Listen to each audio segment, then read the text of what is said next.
Imagine a place that's been around for thousands of years, a place that has such a huge and beautiful geography, a massive biodiversity, and human culture that for centuries has continued and even today continues to influence and impact other cultures around the world. Hello, my name is Chris Harman, and today I'm going to be talking to you about a little country called Turkey. Now, earlier in the semester, I actually did a speech over Turkey, and today I'm just going to be redoing that. I'm going to be touching up on a lot of things that I did at the time, and I'm also going to be trying to improve in terms of oral citations, visual aids, and with a more impactful and meaningful conclusion than I had before. I will still be talking about the same three topics, which are going to be Turkey's government, their social stratification or their culture, and of course their economy. Now, as I said previously, Turkey's government is actually relatively new for how old the country itself is. They're basing their government off a 1982 constitution, and I actually have a passage from that constitution from Article 2, and what it says is, and I quote, "Turkey is a democratic, secular, and social state, loyal to the nationalism of Ataturk." Now, essentially what that's trying to say is that it's granting equal rights and equal opportunities for both men and women, and regardless of what race you are, what background you come from, any ethics you have, everyone has the same equal opportunities, and it's trying to minimize discrimination. And prior to what Turkey's government was like, 100 or 50, even 50 years ago, for the most part, most of their government officials are elected, and most of them consist of, business professionals, war veterans, and college professors. And a lot of people don't really think about it here, but in the United States, Turkey is a very, very essential ally to us, because if you look at the map here, here's Turkey, and you look at the surrounding areas, you'll see a lot of them are going to be like places like Iran, Afghanistan, Iraq, and if you've been keeping up with recent news in the past decade, you'll know that America has had a big part of those countries. And what President Barack Obama actually said in an interview back in 2011, he said that Turkey is the most important majority Muslim state when it comes to the United States' interest in the region.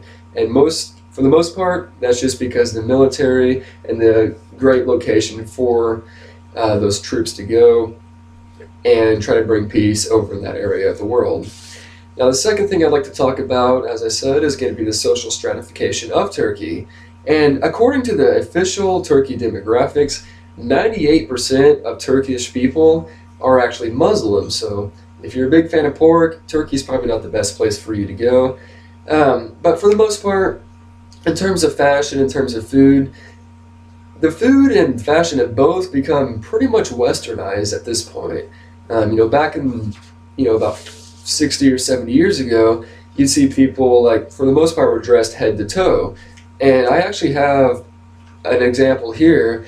It is a girl wearing like the more traditional Turkish fashions. And you'll notice that she has like the shawl and then the long robe that goes down. Guys are the same way. Basically, the only people that kind of wear that fashion anymore are like the lower class citizens. But for the most part, as I said, both women and men are more westernized in terms of fashion today, in both the middle and upper classes of their society. And in terms of food, Turkey's food has become nationally well known. Arguably their biggest and most impactful dish is called the borek. And what that is if you've ever had like a burrito or chimichanga or something, it's gonna look like that to you. And here's an example of that borek here. But what that actually is, it's not beef or anything like that. It's just a bunch of herbs, spices, and vegetables thrown in and wrapped around a tortilla. And for the most part, that's a really big traditional, dish for them, and it has been for a while. And finally, the thing I'm going to talk about last is going to be the economy of Turkey. And according to Trading Economics, Turkey actually produces 43% of their own food supply. So 43% of their labor force is in agriculture. The other 57% for the most part, it's going to be like manufacturing and everything like that, because they're actually a huge exporter of goods. And since 1980s, trade has played such a big impact, or such a huge role around the world.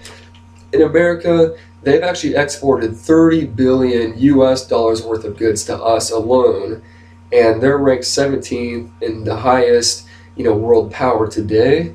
So they're rapidly growing up. I mean, 50 years ago, they weren't even anywhere near that list, but now they're rapidly growing up, and I can estimate within 10 or 20 years, they might even be down in the single digits. It's a huge possibility. And for the most part, what they export are things like fabrics. Steel is arguably their biggest exported good. But like I said, fabrics, steel, cloth, a lot of bed sheets and everything like that that you wear here, or that you use here, are actually from Turkey. So to finish things up, like I said, I talked about those three main things: the government, the culture, and of course that economy. But there are numerous things I could go on about for hours about Turkey. It is a huge and impactful country today, and it's on the way to becoming one of the bigger world powers. And for the size of it, though, it's very, very just astounding, honestly, to see what they've been able to do. So in terms of that, though, that's really all I have time to talk about. I'd like to thank you so much for listening to me today. And as the Turkish people would say, elveda, or goodbye.